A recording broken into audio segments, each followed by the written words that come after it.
Hey guys, here's a quick video for anyone that has the Rlaarlo Ak-917 or the 787 on suspension setup. I've done RC for a long time, but usually I typically just deal with ready to runs, and the only thing I really ever do adjust is the toe, and I kind of eyeball it just to get the car going straight.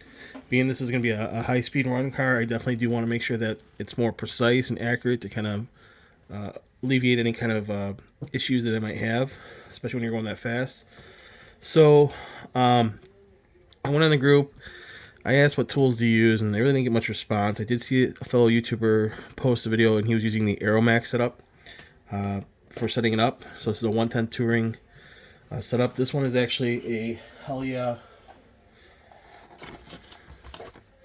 Racing brand. You can get it on Amazon, and I would highly recommend this. It was super easy to set up and simple to understand. And this should work for any 110 touring. So talking with Sean, I appreciate his help and asking him on what the setup should be and what I should set it up for. He suggested on the toe like -1 degree, and then on caster 0, or I'm sorry, on camber 0. So I'm shooting for -1, and I got 0 on both the camber. As far as ride height, I did not change the ride height. I got some crappy roads around here, so I'm probably going to leave this. It's at about 3. Oh no, it was at 3. 2. 2. Is this side of the chassis lower? Because it was 3. 2. 2. Okay, the suspension must be loaded. It must have settled because it was at 3. But now we're at 2. Okay, so we're at 2 all around on the ride height. I'll just show you how to read this real quick. So I've added the battery to simulate what we're going to run, as well as I added this external battery for additional weight because I had to remove the rear spoiler and the front bumper in order to put the setup on here. So that was one thing that kind of sucked, but no biggie. Also, per Sean's suggestion, I removed the calipers. He said sometimes these calipers would have issues of rubbing on the inside. So just to eliminate a point of failure, I went ahead and taken those off. Those are actually pretty simple after he and Han and about it. So as far as adjusting the front camber, I've never seen this setup. I'm used to usually like a tie rod, like in the rear. So this setup has multiple holes. You pull the screw out, and then this will slide in and out. And Sean said to get that as close to 0 as I could. So I put that, it set at 0 as much as I could.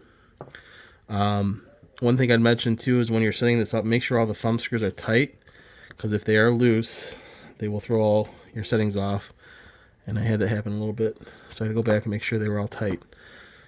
Because if they're loose, it'll sometimes cause a little bit of space on angle.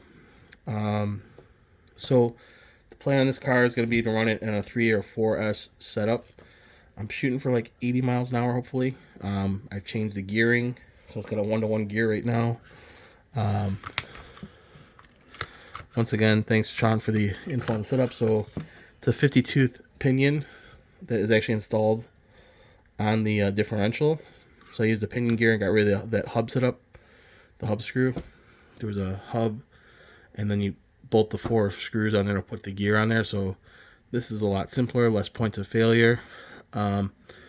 I also added shock limiters in the back, a little piece of rubber on the shaft. So this is really firm in the back. It doesn't really have too much move. The front, I didn't really do anything different with the front. I did top off the oil, just make sure the oil was pretty close. So I did add a little shock fluid there.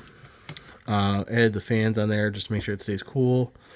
Nothing else really changed. I'm going to be using the Rlaarlo foams. And just be advised with the Rlaarlo foams that there are 2 different widths. The thinner of the widths will be in the front, wider in the rear. So Rlaarlo has discontinued these. I don't know if they're just out of stock or if they're going to be coming back. Hopefully they will be coming back with them. Because it's nice to have just a set that bolts right up on there. There is some marking. I don't know if these were made by someone for Rlaarlo. There is some marking here. I can't read it though. Maybe you can make it out on the camera.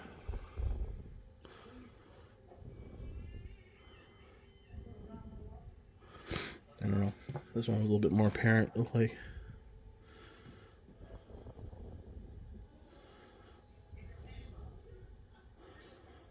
Nitro.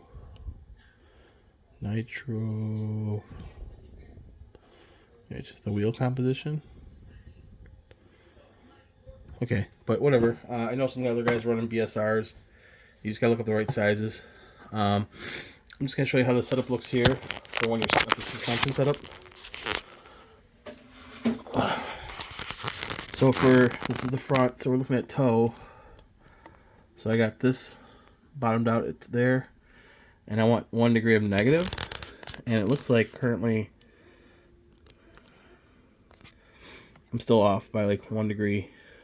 I want to be more in, and you know, I adjusted the toe first, and then I adjusted the camber, so that might have threw that off, so I'm gonna have to go back and adjust that.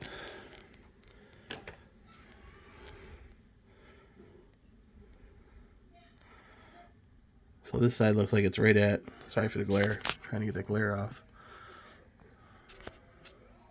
So this side looks like it's right at 0. And this side looks like it was 1 degree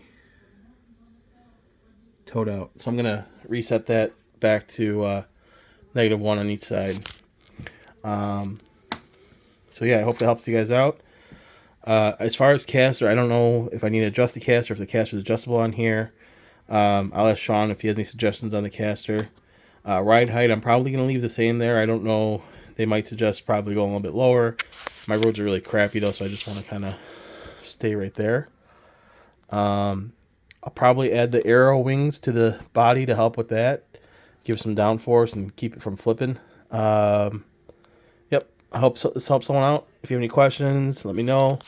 And thank you, Sean, for giving me all the information and help me out here. And at the end of the day, we'll let you know if this setup is proven successful or if I make any revisions prior to running this or after running it. Thanks, guys, for watching. Talk to you later.